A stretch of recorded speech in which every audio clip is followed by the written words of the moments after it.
Ottelu Racing Santanderia vastaan jää varmasti 18-vuotiaan nuorukaisen mieliin. Pukki otettiin kentälle 63 minuutin kohdalla. Pukin ensimmäinen kosketus palloon johtaa heti maalipaikkaan, mutta maali jää tällä kertaa syntymättä.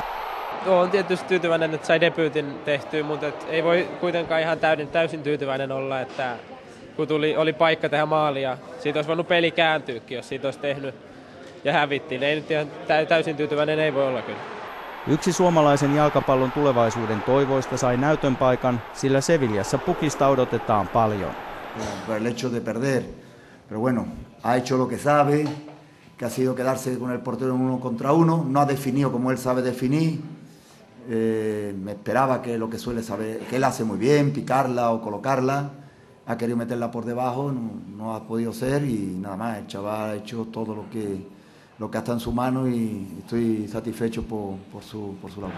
Nyt kun Pukki on debyttinsä tehnyt, on lupa odottaa vastaisuudessakin peliminuutteja kovatasoisessa ja paikoin myös kovaotteisessa liigassa. Peliaikaa janoaa myös suomalainen. No tietenkin on tavoitteen päässä kentälle, mutta että pitää vaan jatkaa työntekoa. Katsotaan mitä käy. Debyytin jälkeen Pukilla oli kysyntää.